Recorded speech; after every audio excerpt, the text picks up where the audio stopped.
It's the weekend and you have financial questions that need answering.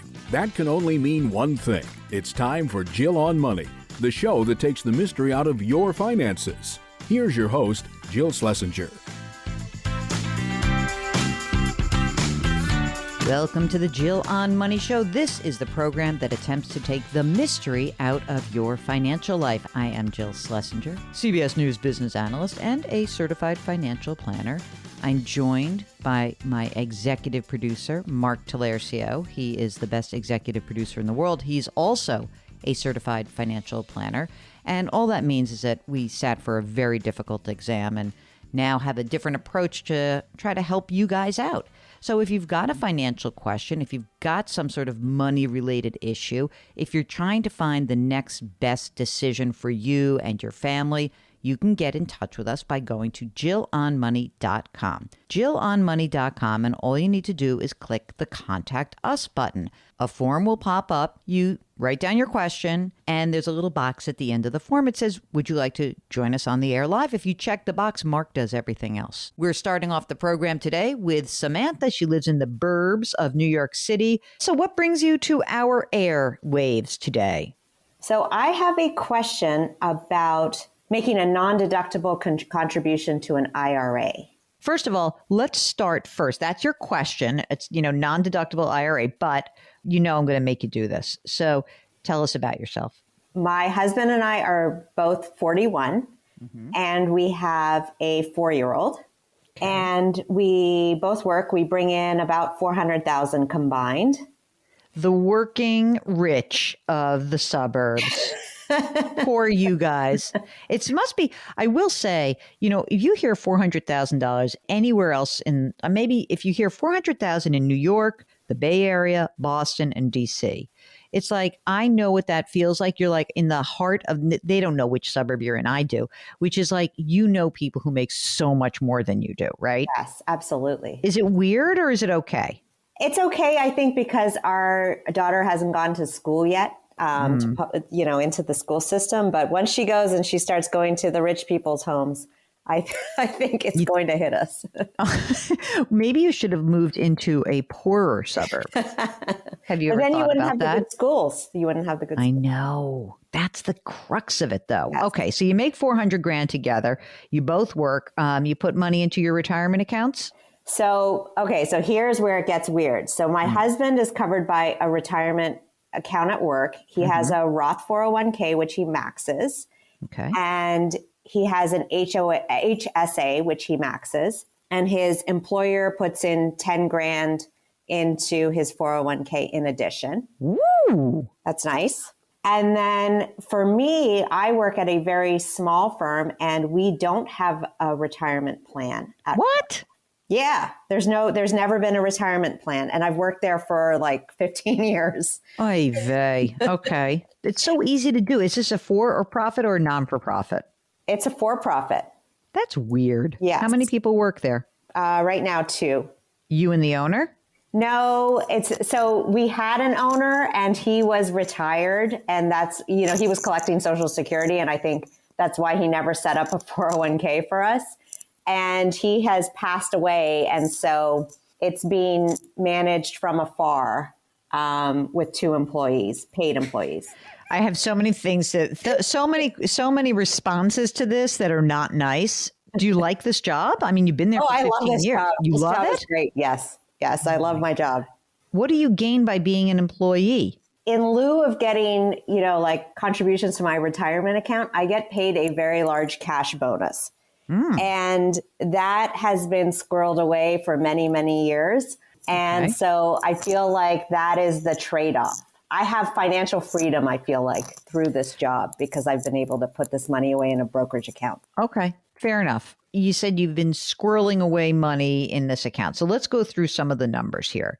So you've got how much money in that brokerage account? We have $900,000 in that brokerage account. Ooh, baby. And when you said a bonus, that is included in the 400 that you gave me as a total, Tom. Yes. Okay. Okay. Where's the brokerage account held? Schwab. Okay, good. And you guys are managing it, right? Yep. Okay. Now, husband's 401k. Tell me that. His 401k is at Fidelity. It's a Roth. Yeah. How much is in there? $100,000. And Is then there an old retirement account somewhere floating around? Yep. So he has a rollover IRA. We've rolled it over into Schwab, an IRA for him. And there's 100,000 in there. No, I'm sorry. There's 73,000 in that IRA for him. And he also has a Roth with 84,000 in it. And then I have retirement, my IRA accounts. I have a traditional IRA with $100,000 in it, and I have a Roth with 80,000 in it. Great. So, question for you. I presume because you have no 401k, does that mean you get your health benefits through your husband because he's doing the HSA? Everything is going through his job, right? That's correct. Yes. Okay. Any money for 4-year-old daughter in the old NewYorkSaves.com? We have not done that. I've been on the fence about it, and I've been giving it some thought because I knew you were going to ask me about it, why we haven't done this yet. And I think, my husband and I both had to kind of find our own way through college. And so he went through the California state education system and paid his own way. And I am Canadian, so I went to school in Canada, great tuition over there. And so that's always been in the back of our minds that, maybe she would also go to Canada or something like that. So you're like basically screw the kid, essentially. That is what she'll be fine. She's going to go to a fancy public high school. It's going to give her some help. And whatever, you'll help her if you had to, or you would, or whatever, but you're not going to make a special 529 designated account, right? Well, I think you and Mark have turned my opinion on this, and we have decided to start contributing $10,000 to her 529 beginning this year. That is the right move. Mark, I knew you were going to chime in on this because Mark, explain why the 529 in New York is such a good one. Well, first of all, it's an awesome plan. It's completely run by Vanguard. You got great investment options. It's super cheap. And then you guys, as a married couple, get up to a $10,000 deduction off of your state income tax. So why not? Yeah. I like it also, I must say. And odds are she's not going to go to school in Canada. I don't know. Who knows? Maybe she wants to go to California like her dad, or she wants to go to NYU or Columbia. It's going to cost a lot of money. Wait a minute. Even if she goes to SUNY Binghamton or SUNY Albany, it's still going to cost a lot of money. Right. So I would do it. I mean, I would not want to throw that on my kid. Hey, figure this out. Samantha, another couple of questions for you. Tell us a little bit about your insurances. Do you have life insurance? Yes. So I have it's just under $1 million term. And I have a question about that actually. And okay. What's your question? So I don't like paying for life insurance. I think it's a waste of money. Well, I know why we have it, right? I get why we have it. But do you like paying for auto insurance? My husband takes care of that, so I don't see the bill. But I want to die. I want to make this worthwhile. But basically, my question is, and my husband has his insurance. We got a beefed up policy through his employment. A term policy. Yes, a term policy. And how much does he have? 1.1 million, I think. And it's portable through work? Meaning if he leaves, can he take it with him? I don't know about that part. You better find out. Okay. We'll get back to Samantha in just a minute. If you want to ask a financial question, just go to JillOnMoney.com, click the Contact Us button, and we will be sure to do the rest. We'll be right back.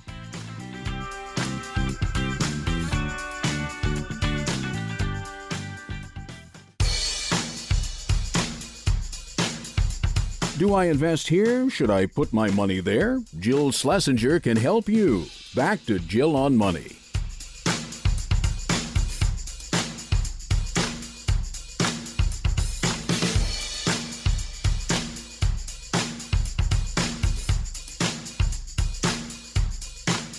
You're back. It's Jill on Money, and we are here helping you make better financial decisions. It does not matter what you did in the past. It really doesn't. I mean, it can be informative, but it's really not part of our job to try to wag our fingers at you and tell you that you're bad or you did something wrong. Our job, my job and Mark's job, is to help you make better decisions in the future. So you are where you are, and we want to help you figure out how to get to the next place. And you get to tell us what that place is. So if you've got a financial question, all we ask of you is go to our website, JillOnMoney.com. On the website, you will see that there is a Contact Us button, and it's in the upper right-hand corner. Complete the form, then we'll get to you, and we'll get you on the air if you want to. And if all of this is just overwhelming and you need more help, well, then we encourage you to check out our sponsor, Facet Wealth.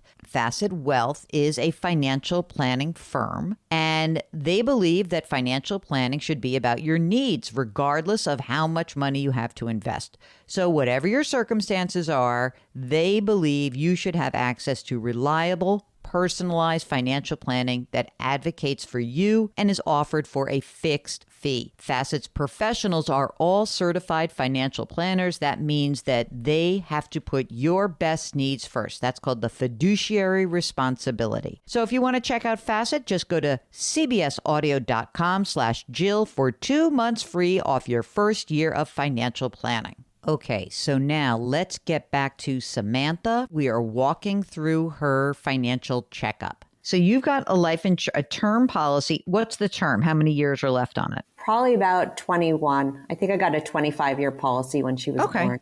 Yeah. And it's a level term. It just stays the same premium every year, right? That's correct. Yes. Okay, yes. I'll tell you what. I'll make a deal with you. Okay. Pinky swear. Ready? Okay. If in 15 years you don't die, you can get rid of the policy. That was my question. You read my mind. Yep. You know, but you got to get her through, and we got to see what happens, and we got to make sure that nothing bad happens to either of you. But if you drop dead in the next 15 years, it's not going to be good. So Don't do that. Okay. Don't do that. How much are you paying for it? It's not a lot. $50 a month, something like that. Come on, you cheapskate. Come on. Stop with your complaining.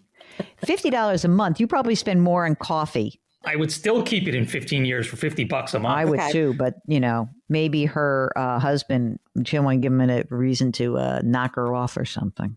You got a lot of money, by the way. I'm just going to say that you have accumulated a good chunk of money, right, Mark? Aren't they in great shape? So far, so good. Just get that 529 going. But yeah. All right. So I just want to quickly just run through the numbers. So it looks to me, I'm leaving the retirement. So the retirement account has this is 250, 350. There's like over 400,000 in total retirement assets.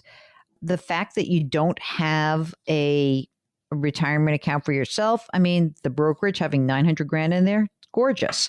I think the 529 is also kind of good for you because it's a real tax efficient way to invest, right? I mean, there is no tax due on all of the money that accumulates, presuming it is used for higher ed. And actually, you can even use it now for private high school, but you're not going to do that because you're paying those high property taxes. So I think that it's a great idea to use that. Now, Mark, let's talk about the non-deductible IRA for Samantha. What do you think? Versus just throwing it into the brokerage? Yeah. I personally would just keep doing the brokerage. That's what I'm thinking. I'm sort of feeling like the brokerage is working for you. I think that even the extra money, frankly, just using the 529 plus the brokerage is probably perfect for you. How are those estate documents? All set? Oh, yeah. Our estate documents are all in good shape. We got them done a couple years ago. Great. Any other big financial issues that are bubbling up? We didn't ask you about your house. You own your home. How much is it worth?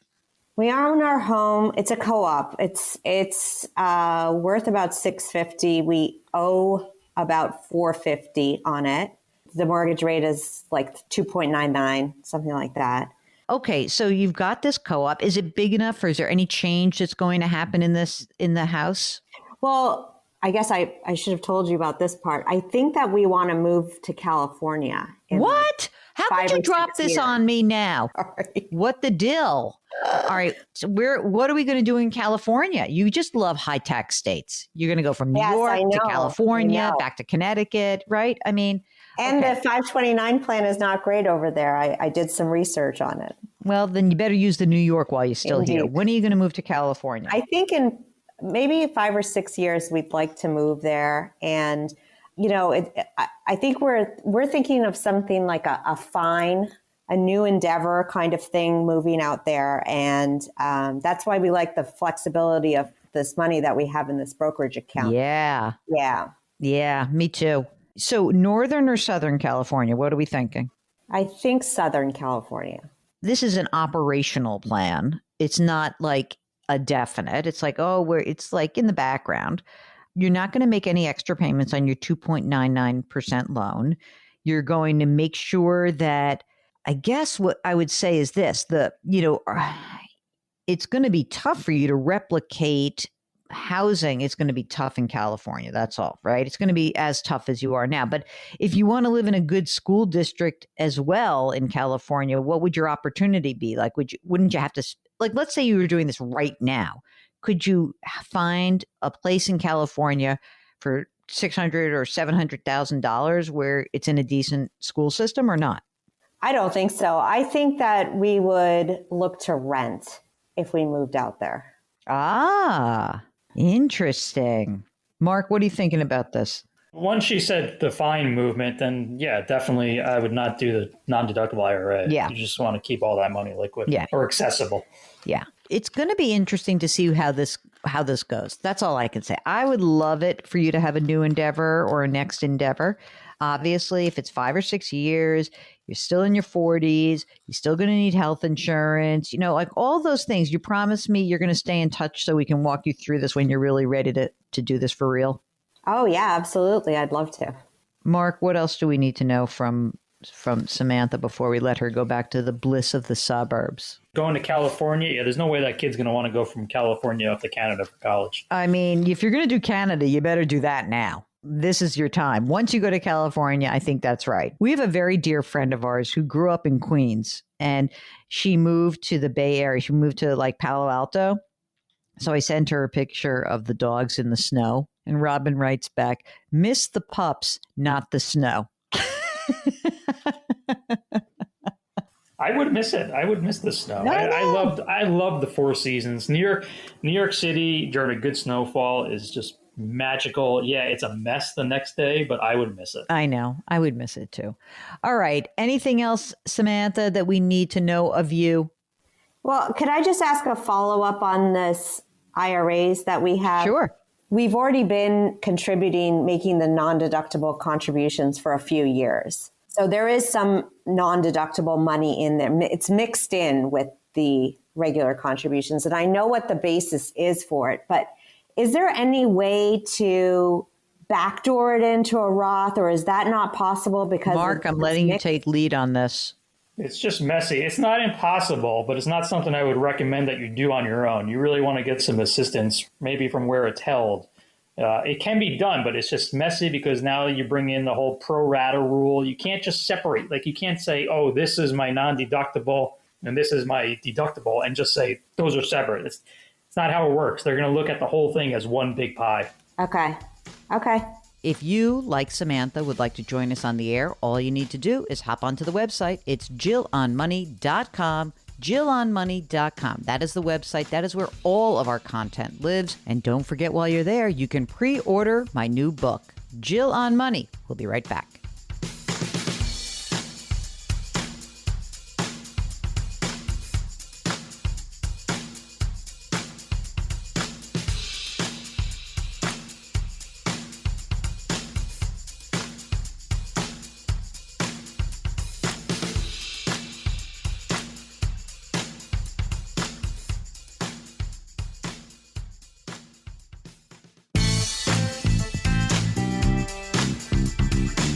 Back to Jill on Money, where Jill Schlesinger helps you take the mystery out of your finances.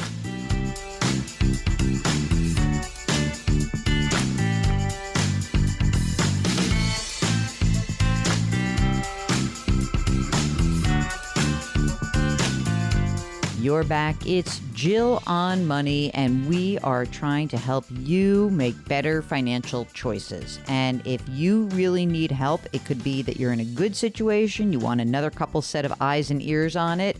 That's fine too. If you're messed up and you need help getting out, let us know. Let's talk to Louise from Montana, who's talking about investment property. What can we do for you today? My husband and I own and live in a duplex. It's a historic carriage house in our like historic district. So a lot of old mining cabins. It's got a lot of character. We back right up to 80 miles of single track trail. So wow. I can't tell you enough how much the location means to us. Oh, how much is the duplex worth? Just under 300,000 by now. Is there a mortgage outstanding on it? Oh yeah. Recently refinanced, and we're new homeowners. We bought it originally in 2019. So we probably only own like $50,000 of it. Okay, so there's a $250,000 mortgage. What's the interest rate? 3.25, pretty low. Okay, that's good. Is it a 30-year?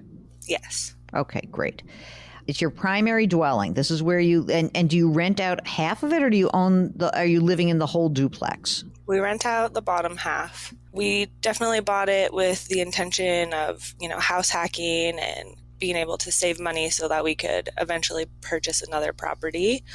Like I said, we really like the location, and probably any other property in the same neighborhood is going to be another older house with lots of projects. So yeah, I mean, it's like the charm, but it's the reality of like, oh, we own an old house. How much rent do you receive from the bottom half of the duplex? $850, and to me, the whole mortgage plus like saving for maintenance and capital expenses is about $1,750. So it covers almost half.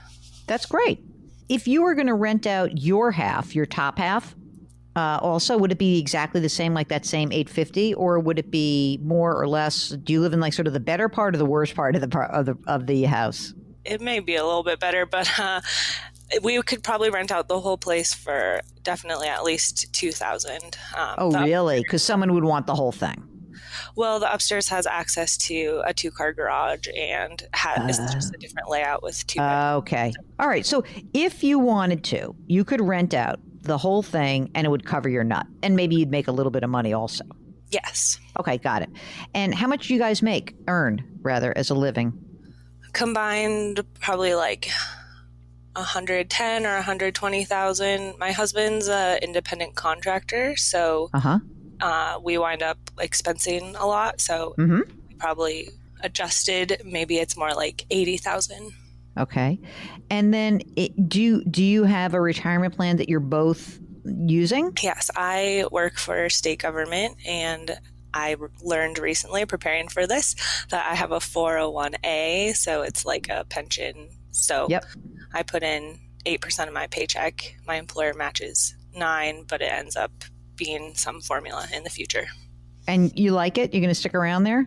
I like it here, yeah. Does your self-employed husband have a retirement plan? He has been less gung-ho about retirement than I have early in life, but probably 3 years ago, I set him up with a SEP IRA, and only this past year were we able to pretty much max that out. So hoping we can keep up on the trend of getting him into retirement savings. That's so that was great, though. That's really great. How much did he put in? What was the max amount? Like, what was that based on his income? Because it's like 25% of your compensation. It's limited to 58,000 or 50. I think it's 61 this year. So what did he put into the SEP? It's through Vanguard, so it tells me that the max is 6,000. Are you sure it's not just a Roth IRA or a regular IRA? I was pretty sure it was a SEP, but I'm also definitely sure the max is 6,000, at least according to Vanguard. Okay, so if it's 6,000, then it's either an IRA or a Roth IRA, because that's the magic number there. Okay, which is fine, which is great. If he's going to, if it's $6,000, it's $6,000 more than he was doing previously, right? Tell me how you guys are doing in general on your pension contribution, his retirement contribution, your income. You've got the money coming from the other half of the duplex. Like, how's your cash flow? It's pretty good. We have a lot of fun and like traveling and stuff. Well, that's great. Also, I know you always ask about emergency savings. We probably only have about 2 months. So $6,000 for us. We want more. But we also have like pretty healthy, like house emergency and car emergency.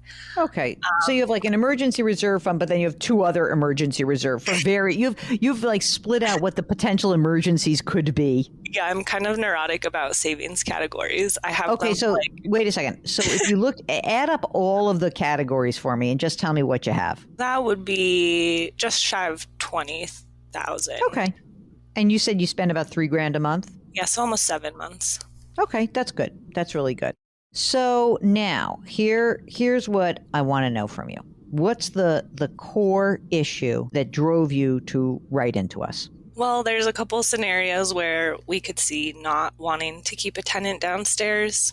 If I were so fortunate to become pregnant, would be one, and using that space for family. And my husband obviously works from home, and yeah, you could redefine your space in a much different way if you had both sides, but then you lose your income. Yeah. Okay.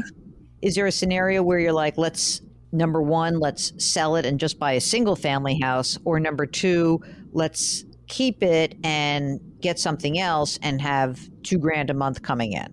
Yeah, I think long term that would be nice to set us up for. I guess my ideal scenario, we would have enough money to keep saving for that, but also be able to occupy both units and update the downstairs a little more. We'll get back to our conversation with Louise in just a moment. If you've got a financial question, you know where to go. JillOnMoney.com. It's bookmarked. I'm sure you have it there. And don't forget to subscribe to our sister broadcasts, the Jill on Money podcast and the Eye on Money podcast, all there on the website. We'll be right back.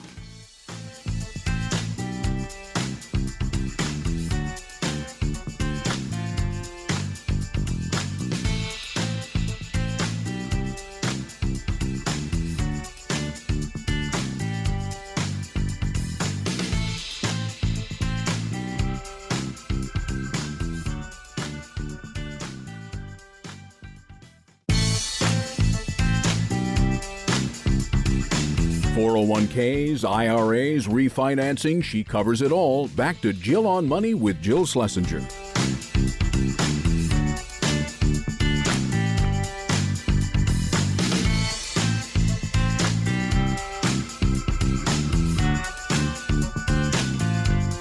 You're back. It's Jill on Money, the program that takes the mystery out of your financial life. Before we went to the break, we were talking to Louise from Montana. So let's get back to Louise right now.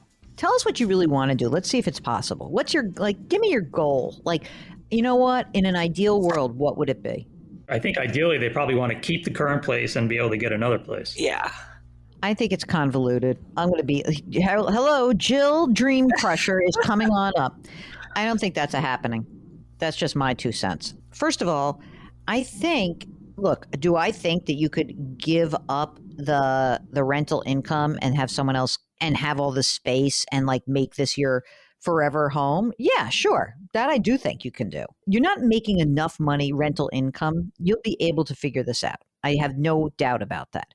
Do I think you can hold on to this house and buy another house and collect the rent? I don't think that's going to be doable for you guys. You don't make enough money together unless you're you have a job where you're not going to kill it in the next year. But if your husband has a career where all of a sudden, instead of making 110 or 120 grand together, that you are making 250, yeah, I get it. You can do that. Based on the numbers today, I need that equity in your house, right? And so if you want to buy a new place, a single family house, then I think you got to sell the duplex, take the 50 grand of equity, roll it into the new place, start over. If it is that you really want this, you love your location with all the trails in the back and that's your heaven, then you can work towards getting rid of the renters, making that duplex, the whole place, yours. And it's quite affordable. You've got a cheap mortgage. So I don't think that's a problem. And I don't think the $850 a month is all that important. I really don't. I think you'll be able to make that up. So I think that's that to me would be the goal. But if you're I want different space. I'm sick of the old house thing. That charm thing, totally over it. Then you're going to sell it and you're going to roll the equity in and get something new. What do you think of that? That seems like a good game plan. Like if we let go of the renter, kind of just put the brakes on the dream of the next property and enjoy see where how we it live. goes. Yeah. Right? I mean, and then, what's interesting? So the top half is the better half, right? So maybe the bottom half is like you set it up with like that is his office. And now you actually have some, because he is self-employed and he is going to be home. And maybe now you set it up that way before you start having kids and you say like, let's just use our space better and let's like make our lives more meaningful so that we can like, when he comes upstairs, it's not like he's sitting there at the kitchen table as you're eating and finishing up his emails for the day. The bottom half is his office. And then you're taking a huge, huge deduction because he's entitled to that because he is self-employed and it's quite clear like that is where he works. I think that's a great idea. And life is really good and you have a baby and you decide you want to do something different with the space, then you do it. But you've got this super sweet mortgage. And this is, I don't know, I feel like it's annoying to be in a place with old stuff, but starting over is also going to be tough and rates are already higher. So I think you have the plan in front of you. And if you decide in a few years, like, I don't want it, then we're here, but there are other choices to be made.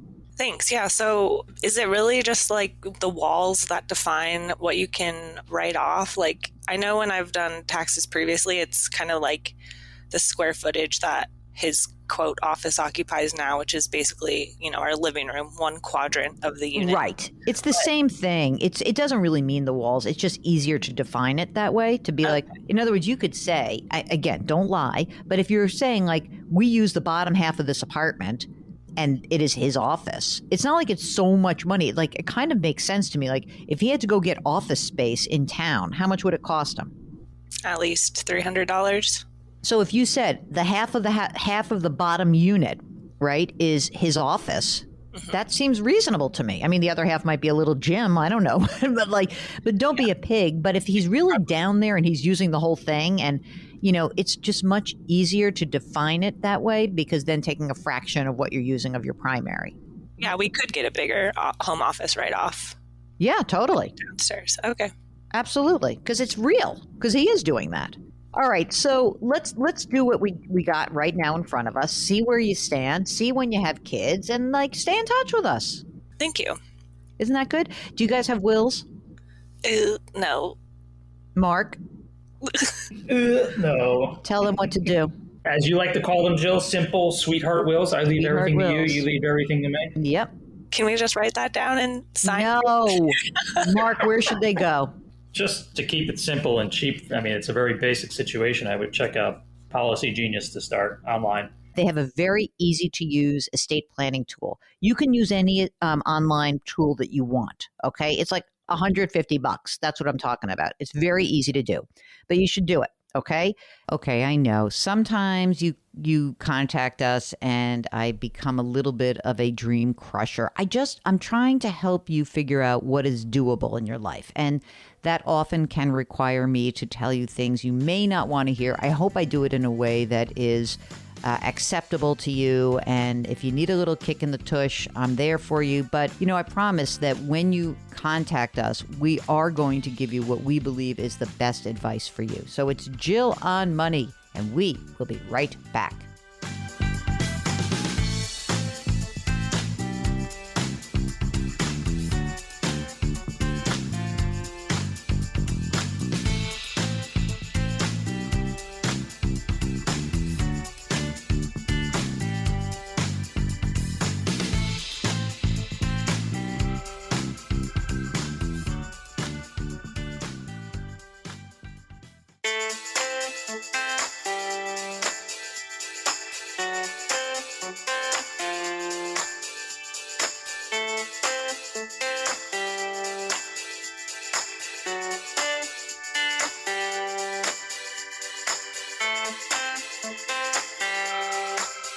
You're back. It's Jill on Money. And at the end of every hour, we do like to try to answer some of your email questions. This is from Chantal, who says that she is a podcast listener and she heard one of our callers say that they don't pay extra on the principal of their home anymore because they listen to you.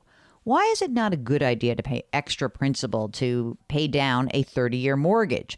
I have a 30-year mortgage with $210,000 remaining. The monthly payment is $1,574. It's a 3.25% interest rate. Chantel says, I've had the loan for 2 years. I'm 56 years old, and I've paid an extra $200 a month towards the principal ever since I got the loan. My goal is to pay it off as soon as possible. I do intend to sell the house upon retirement and then relocate, hopefully to build my dream home. Well, Chantal, the reason that I don't love paying down mortgages is that the money is gone once you do that. And it may be much more important for you, especially as you're approaching your retirement, to have the liquidity that $200 a month would give you. Especially considering that you are actually planning to sell the house, there's no real reason to accelerate the mortgage paydown. The equity will be the equity. And you may find, as you think about your retirement, having access to the cash is much more important, I think it is, than having a paid off mortgage. And frankly, if you're going to relocate and build your dream home, you're going to need some extra money. That's my guess. So if you would like us to talk about your situation specifically, meaning you'd like to come on the air and we'll run through some of the numbers, then happy to have you do that. Of course, anyone else listening, it's not that it's bad to pay off a mortgage. It's just a question of what else is going on in your financial life. Do you need access to that money in the future? And if so, then I would encourage you to not pay down or accelerate your mortgage. Okay, that's it for the hour. So if you've got a financial question, a mortgage payoff question, just go to JillOnMoney.com, click the Contact Us button. We'll be right back.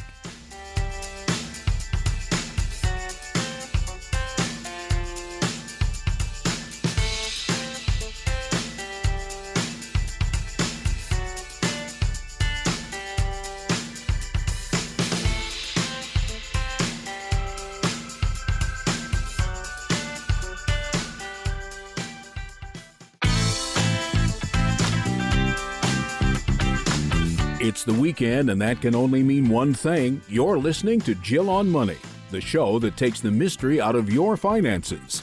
Here's your host, Jill Schlesinger.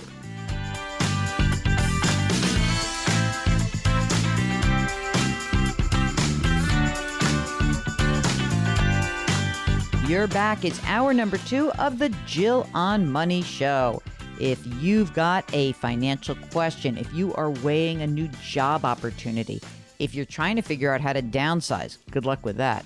Just give us a holler. You can do that by going to our website, JillOnMoney.com. Click the Contact Us button. The form will pop up. You'll write down your question, and if you'd like to come on the air, you can click the box that says, I want to come on the air. While you're on the website, there's a couple of things that we hope that you do. One, pre-order the book. It's called The Great Money Reset. And I think you're really going to enjoy it because it is inspired by you guys. The Great Money Reset, change your work, change your wealth, change your life. You can pre-order the book and you'll find out the 10 bold steps to turn chaos into opportunity. Okay, let's get to you. Hour number 2 starts with Jonathan from New Jersey. How can we help you out? How are you? I'm good. How are you guys? We're hanging in there. What's going on for you? What can we do for you? So me and my fiance have a decent amount of life changes going on in our life. And as we are looking to our future and combining our finances and everything like that, we just wanted a little bit of guidance as to what we should be doing with some of our cash reserves and how we should be planning for our future. Okay. Give us the rough numbers. Okay. So my fiance's salary is about $80,000. She's got about $95,000 saved in her 401k from work. She has about $30,000 in a brokerage account with ETFs and mutual funds.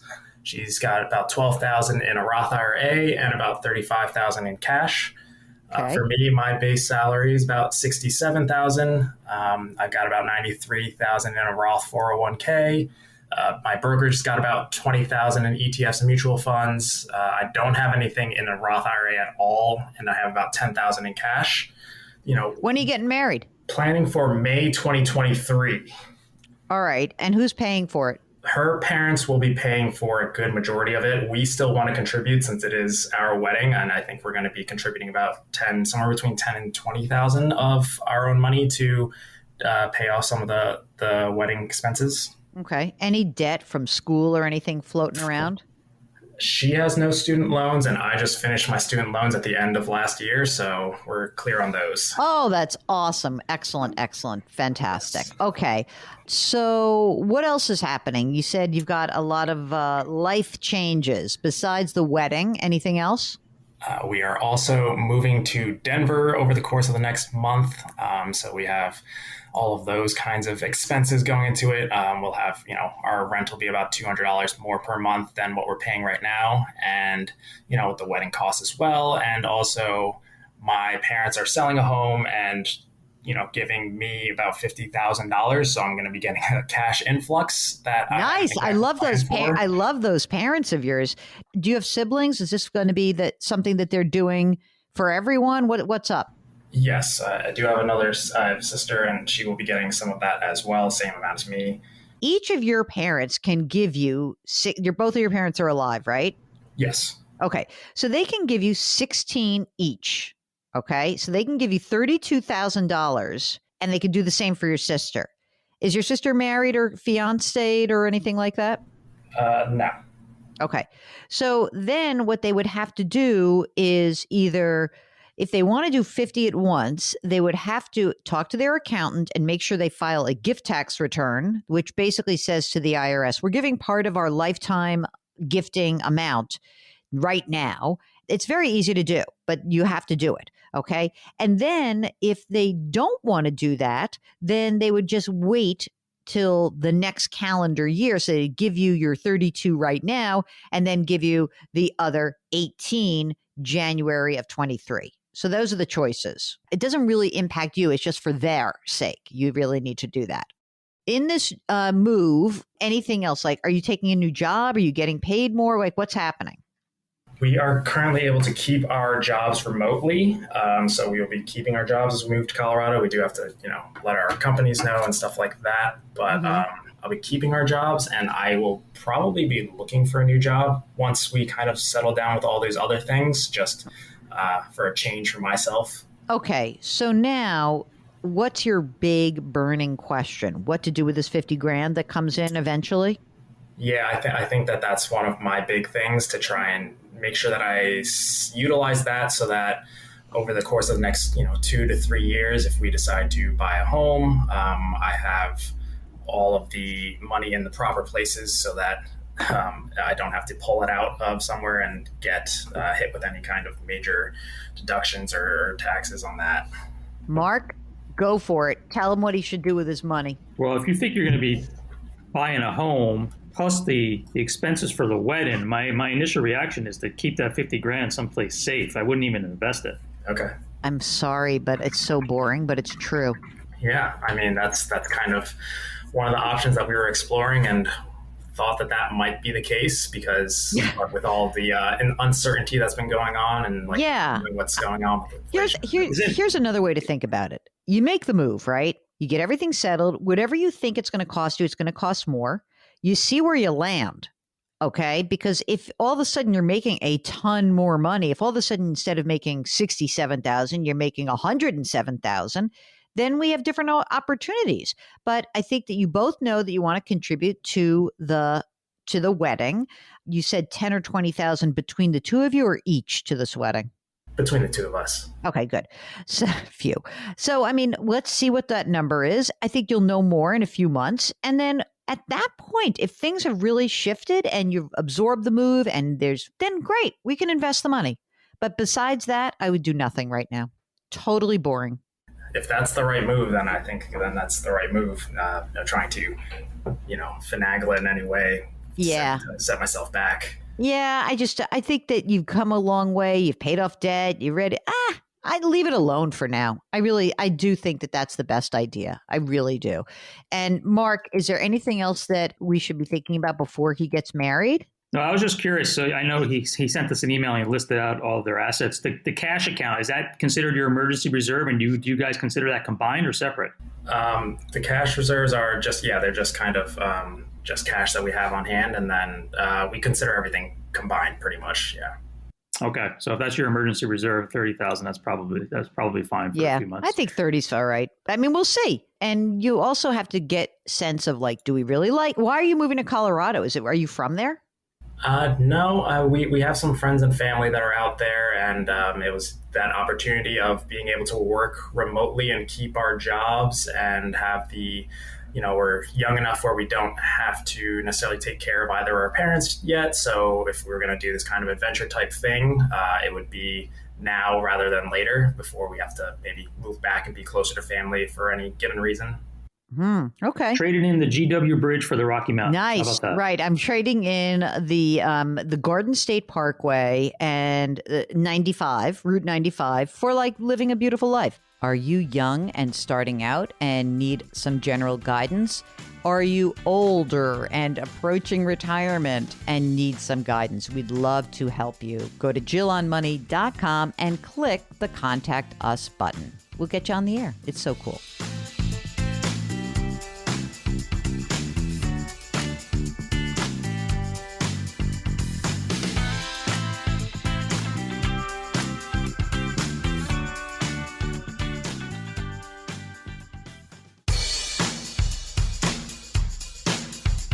Do I invest here? Should I put my money there? Jill Schlesinger can help you. Back to Jill on Money.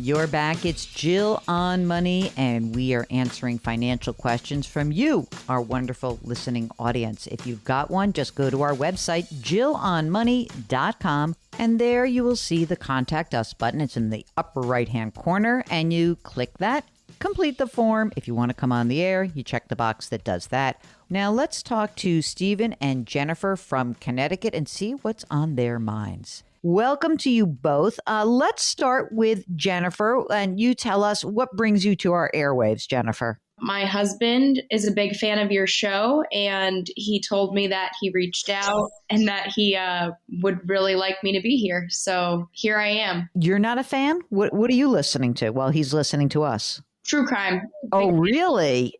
Did you get hooked in with Serial and go from there? Like, was it a rabbit hole from that point?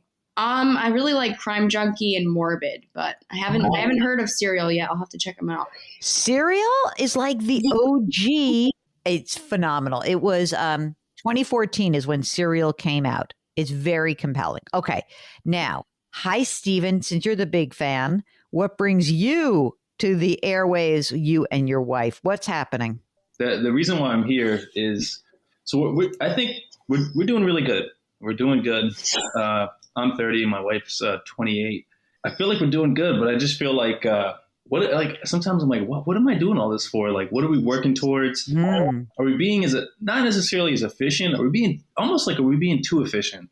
Maybe free up some cash. You start living a little, Yeah. Oh, I get that. Okay, so let's go through some of the basics with you guys. First of all, so you're young and you're married, which is great. Do you have any children? We do. Our son, he's turning 2 this July. And do you have plans for more? Yes, that's another reason why I wanted to talk to you, because we're definitely thinking about expanding. You have to do something to do that. I can't help you with that, except noting it. You guys have some work to do. Okay. So you guys are doing well. Are you both working right now? Yes, we are. How much do you guys? So, Stephen, you first. How much do you earn? Right now, 75,800. With your civilian job? 75,800 with my civilian. I'm also like part-time military. I'm in the National Guard. Really? Yep. That plus my civilian job, I'll say 80 total. 80 grand total. Okay. So in the civilian job, do you have a 401k? I do, yes. Okay. And are you maxing it, or what are you doing in terms of the contribution? So you're doing the TSP on the National Guard. Yeah. And what about your 401k? Yeah, so my wife and I this year, one of our goals is to hit the IRS contribution, so $20,500, and we are currently on track to do that. Okay, great. Jennifer, how much do you earn? $80,900. And you feel comfortable on this level of earnings? You're putting a lot of money away on, 160, putting $41,000 into retirement accounts plus some amount in the TSP. And you're getting, I just want to make sure, Stephen, I got this. You're getting your health care through the government? Yes. Okay. For the whole family? Yes. Okay. Got it. How do you feel cash flow wise? Do you have enough money to do the stuff you want to do? Yeah, we think so, right? Yeah. I think so. I mean, there's things that I want to, like aesthetics things around our house, like renovate our kitchen. I want to make that a reality. Let's renovate their kitchen, Mark. Okay. How much is the house worth, Jennifer? What do you figure? Our house is worth a little over $300,000, right? Yeah, I think it's the Zestimate is like 334. So what's the mortgage amount remaining? 214,000. What's the interest rate on the mortgage? 2.63. Is it a 30-year? Yeah, it's a 30-year. Oh my God. Don't make an extra payment. Don't you dare. No. Okay. Jennifer, how much for our kitchen renovation? What do we have to spend on this? Or whatever else you want to do? Like, give me your dream list. If you wanted to do everything you wanted to do in the house, how much would you have to spend right now? Probably close to like at least 50,000, but I guess this is something to bring up too. So the house that we live in right now, if we do decide to have more children, we're probably going to outgrow it pretty quickly. So no, you're not. Not with that mortgage rate. You're not. Yeah. Well, maybe we would keep it and rent it out, but we would probably need some more space for our family, but keep the house as an investment, maybe. Let's say, how many square feet is this house? 1,600. About 1,600. Yeah, 1,670. Okay. So is there any way to expand the house to make it livable with a second kid? Well, I think if we were to have another kid, I think it'd be doable. If you have two more kids, maybe not. Yeah. So let's just pretend you stay in this house and you want to do a renovation of not the kitchen, but like you want to add 400 square feet somewhere. So how much do you have to spend to do this? To make this house the house you stay in? $100,000? Yeah, I would say, probably around there, in between 50 to 100. Yeah. I'm gonna say 100. Wouldn't stay here, right? Yeah, one of the big reasons. There's a few reasons. The yard, highway. Yeah. There's like a lot of noise from the highway. Okay. All right. That's fine. All right. So you're not spending money on a renovation if you're going to move. Let me just say that right now. Let me keep going. You've got a house. You've got a mortgage. How much money do you have in the bank? Liquid cash that we could grab on at any time. Around 90,000. Great. Fabulous. That includes 60, but out of that 90, there's like 65 in brokerage accounts, which I do consider like almost liquid. But they're invested right now? They are invested, yeah. All right. So if I just say bank accounts, 35? 25. 25. Okay. So there's 25 in the bank. How much is in the brokerage account? 65. And that's invested in what? Funds? Yeah, Vanguard, just various funds like BTS. Okay. Okay, good. Okay, bank brokerage. How about your retirement accounts? What's the balance right now? Total retirement assets. Total retirement, I would say in 401ks, we have 140,000 and we have Roth IRAs totaling 34,000. Are you also maxing out Roth IRAs in addition to your 401ks? Yes, we are. All right. This is great. This is all fantastic. The TSP? TSP, the 140 for the 401ks, that includes the TSP. Okay. And those are all pre-tax, right? Yes. Okay. Do you guys have life insurance? We do. How much? I have $400,000 for myself and then a supplemental of $100,000 for her. So, and then she has $300,000 for herself. So we each have $400,000. 400. Okay. Yeah. Probably slightly underinsured. And you have a will and you have a durable power of attorney and you have a healthcare proxy because you have a kid. So I'm sure you do, right? We don't. No, we don't. No, but we. Yeah, we've been saying it for how long? So you know what happened? I was thinking about because I knew this was going to come out. Yeah, I mean, Jennifer, what you don't know because you don't listen to the show is he knew he was going to be in a world of hurt because I was about to just slam him for this. So here, let me hear the wait a second. I'm going to just lean back in my chair. Okay, great. I'm just going to let me sip my coffee. All right, keep going. I got my coffee up here. Go. So I was working it. It's actually a free service that's provided by the National Guard. So why haven't we done it? So yeah. So like, it came down to what it came down to the executor. So when it got to like, it just might sound bad, but when it got to like, who do you want to be the executor of your will? And I told my wife, I was like, man, like I really want someone I can trust. Someone really on top of their stuff to do this. And I was just thinking, I'm like, I don't know if we really. Is there anyone? You need some new friends or what? Like you need some. So. Okay, do any of you have siblings? Do both of you? We do. Yeah. Yeah, they're kind of Bust outs. We love them. We love them, but they're not. I don't know. Your parents are still alive for you guys both? Yeah. Mm-hmm.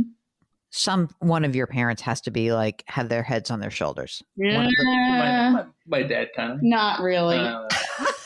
Mark, this is getting scary. Here's what you can do. Pick the least objectionable person of everybody that you know.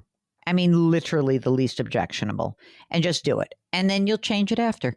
Just do like a holdover. Like even if it's like your dad is not that great or you have a cousin or you have a friend, whatever, but like have somebody and then you'll figure it out after that. If you would like to get on the program like Stephen and Jennifer, all you need to do is go to JillOnMoney.com. It's bookmarked. I'm sure you have it there. And don't forget to subscribe to our sister broadcasts, the Jill on Money podcast and the Eye on Money podcast, all there on the website. We'll be right back.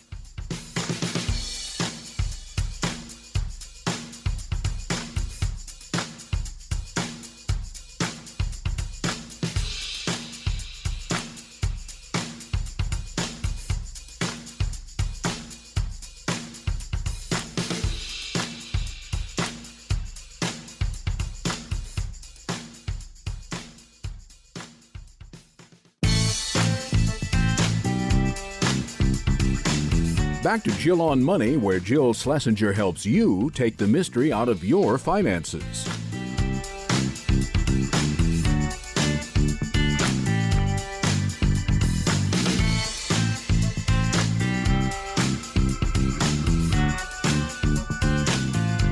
You're back. It's Jill on Money. We are answering financial questions, investment questions, retirement questions, mortgage questions, housing questions, all the big life's questions that have dollar signs associated with them. And we love that you contact us. We love your questions and we love doing this. But if you really are seeking longer-term financial guidance from a professional, you may want to check out our sponsor, Facet Wealth. Now, here's the approach that Facet Wealth takes. They do a real holistic look at you because all of their professionals are certified financial planners and they meet with you personally and they act solely in your best interest and there are no commissions and they are looking beyond your dollar signs and looking at your life's milestones. If you'd like to learn more, visit cbsaudio.com/Jill and you'll get 2 months free off your first year of financial planning.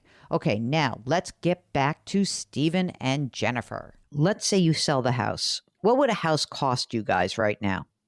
That depends on who you ask because Stephen is very, it's smart. He wants to live in it. So the town that we currently live in is a very desirable location. Houses here are very expensive and you don't get, your dollar doesn't go very far. So our lot is around 10,000 square feet.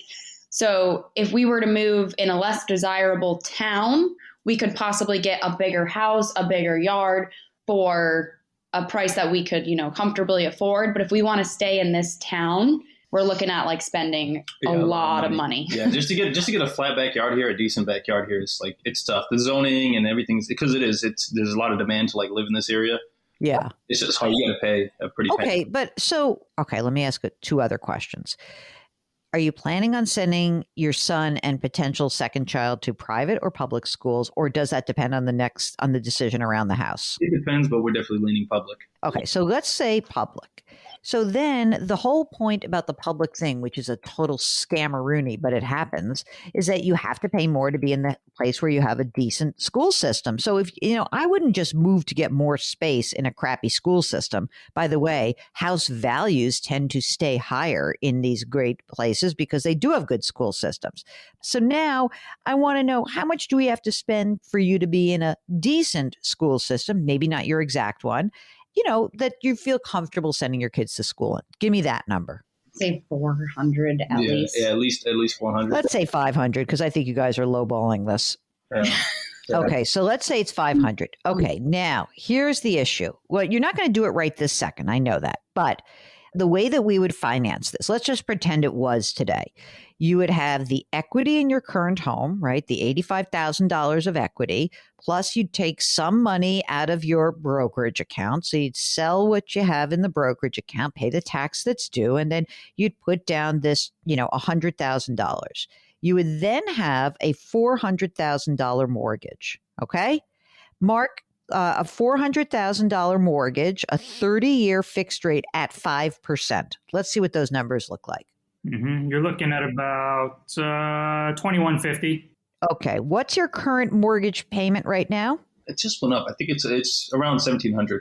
Now, but that includes property taxes and homeowners insurance. Yep. So, and if we are in a $500,000 house in your nice neighborhood, the taxes are going to be about what? Do you have an idea? Probably 15 to 18,000. That's what I would think. Okay, so 1,500, and then homeowners is another few hundred. So, how do you guys feel with a $4,000 a month payment? That's just on housing. Yep. It's disgusting. I'm sorry. Who's the one who wants to stay? Who wants the bigger place and a nice yard in a less good school district? Which one of you? Well, I feel like there's parts of that question that applied to Stephen and there's parts that applied to me. So I'm more comfortable, I guess, because exactly what you said about if, say, our son or future children go to a school that may not be the best. Like, for example, that's kind of the school that I went to. It definitely wasn't the greatest, but the competition was a lot lower. So I ended up being like 7th in my class. Yeah, baby. Jennifer, the superstar. Which isn't great, but I mean, it's not bad. What do you mean? That's great. And so then you go to college and you're fine, right? Yeah, exactly. So if we were to stay in like the town that we're in right now, I know like these kids are just probably groomed from preschool to high school, like to be, Ivy Leaguers. So there's going to be a lot more competition, which don't be throwing shade at the Ivy Leaguers. I'm one of them. I'm totally kidding. I'm totally kidding. So I hear you. Okay. Let's think about this for a second though. Even if you move to a few towns over and we did a more affordable home, right? Instead of $500,000, let's do a $400,000 number. Okay. Mark, now give me a $300,000 mortgage with at 5%, and let's lower the property taxes, right? Instead of $1,500 a month, we'll just do like $1,000 a month. What's $300,000 at 5%, 30-year fixed? 16. All right. So now let's say that you had, instead of $4,000 a month, has $3,000 a month. That seems reasonable. You can afford $3,000 a month. So now we have some answers here. I mean, $4,000 a month is, it's not nothing. It's a big number. This isn't happening immediately, right? So the question really becomes like, if in a year from now, you're thinking about like, okay, we have a kid now, we're pregnant, and then you're really starting to get this going, like now you have some idea in your brain. Now, it may be that interest rates are lower at the time. It may be, right? I'm just trying to give you a framework to consider this. So in my mind, you came on and you're like, we're doing well. You are doing well. If I could wave my magic wand, I would have you stay in the current house and figure out how it works. But it doesn't sound like that's actually a possibility, given if you have a second child, and maybe you don't even want to do that anyway. So if you're going to move, what is the game plan? I think that both Mark and I would recommend that you really start to put some more money into the non-retirement savings, just so you have some money available to make this move. Okay, we're going to spend a little bit more time with Stephen and Jennifer during the break. Go to JillOnMoney.com and snap to it and pre-order my new book. It's called The Great Money Reset. It's coming out in just a couple of months. The Jill on Money Show will be right back.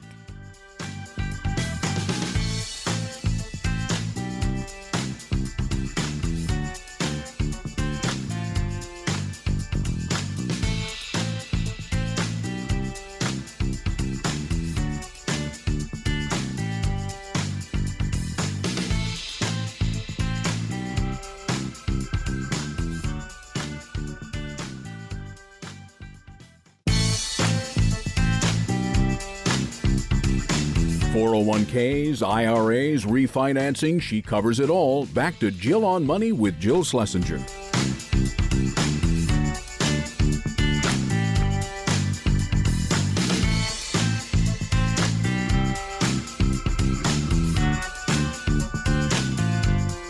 You're back. It's Jill on Money, and we have been talking with a lovely young couple, Stephen and Jennifer from Connecticut, and we're going to finish up with them. But just remember, if you're just starting out, if you're in the middle of your life and making big financial transitions, it does not matter. If you're approaching retirement, we'd love to hear from you.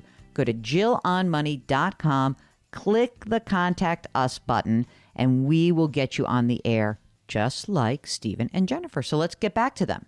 Mark, should they stay invested in the brokerage account or not? I mean, I don't really know how to think about the move right now, whether they should be like pulling the trigger today or waiting, or what's your recommendation, Mark? I think once you get to within like a year and a half window, I would probably start pulling that money out of the brokerage account and making sure it's safe. That way it's there when you actually need it. And I think between now and then, the next 3 years, you really need to start stockpiling some cash. So what do you think? What is our time horizon, gang? He's only, so we've talked about, he's only 2. So we're giving ourselves up until when he starts like kindergarten. So we still have roughly 3 years, I think. And you know what's kind of cool? That's a good runway. That's a good runway to have. It really, really, really is. So in my mind, if we're talking, we've got a few years, keep doing what you're doing, keep saving money, keep stockpiling money. You can have it in the brokerage account, but know in your minds that like, okay, we are going, no extra payments on that mortgage. We know that we're going to want to make a move. Keep stockpiling money. Keep stockpiling money. Don't stop living. You're making a lot of money together, okay? You do live in a high tax state. You make a lot of money together, but you need to really be sure that like to make this move, we want to be prepared. And that's what you can do. And then of course, beyond all of this, you do have a child, get that estate planning done, just done. Remember, the least objectionable person is who you're looking for. What about college savings for? No, none right now. So wait, we're currently saving what, $400 a month? Yeah. No, not right now. Okay. That has to go into the brokerage account. Okay. Why? Oh, you see? Because you want your big house, fancy pants. Well, all right. How about this? Do $200 a month. Can I ask you a question, Jill, on that? Anything. So right now we're actually looking at new child care centers / preschools because the one that he's in is a little rough around the edges. One point that I brought up to Stephen was we're putting, I think, a considerable amount of money away for his college savings, which may not even happen. But my husband was kind of like a little bit pushing back on looking at like the nicer preschools in our area, or saying like that's like we're already spending about $17,000 a year in daycare. To put him into the private school that I was looking at would be around, I think, $23,000 a year. Oh, yeah. So I said, how come we're willing to spend $400 a month on something in the future that may not even happen, but we're not willing to invest in his education right now? Yep. Okay. Well, it's only a $6,000 difference. The $17,000 can't be that crapo. I mean, how bad is it? It's like, so we've toured a few other centers in the last like couple of weeks. And I'll just say that like the center that we're at now, I don't really even know that they have any standards. I've said to all right, just stop right now. Stop the madness. Ready? I'm making this decision for you. Pay the $23,000. You're out of your minds. Don't worry about the stop putting money in the 529 plans right now. Just stop. How much money's in the plan for the kid? $7,500. All right, just stop right now. Okay, pull back on that. Pay for the nicer daycare. I've made the decision. That is it. Here's my theory on life about all of these things. I would rather this kid get a really good education, early education, because I do think that like the way that you come through the system through 12th grade is more important than what happens in the 4 years, the 2 or the 4 years of college. I really do. So you have to give this kid a foundation. And I am making the impassioned plea for you to spend the money, Stephen, in cheapskate. I'm all for it. Wait, robbing your son of opportunity. I'm all for it. Yeah. No, I mean, look, honest to God, I really do believe that spending this money today is going to make you guys feel better. And you should. Come on. Like, it's okay. It really is okay. And we'll get to college. You got a long way to go. All right. So I think spend the money today, pull back on the 529 plan. You got some money in there is great. If your irresponsible family members who you don't entrust to your child are willing to put some money in, that's fine too. But I really want you guys to be clear-eyed that from what you laid out, the idea here is let's get to ourselves to a better house in the future. We're 3 to 5 years from that. You'll come back on the air. We'll talk about what's going on in the market then. We don't have to worry about market dynamics or mortgage rates right now. Do the stuff that you want to do to the house. Keep piling money away. You're doing an amazing job on retirement savings. So when you said we're doing good, you're doing really, really well right now. You've got a few balls in the air, like many young families. We're going to prioritize. So the priority is let's get the kid into a nice daycare. Let's think about moving in 3 to 5 years, and let's and most importantly, get the estate planning done. Okay, Stephen and Jennifer, you are complete. If you need our assistance, just go to JillOnMoney.com, click the Contact Us button, and don't forget you can sign up for the free weekly newsletter, an excellent tune-up to your weekend. We'll be right back.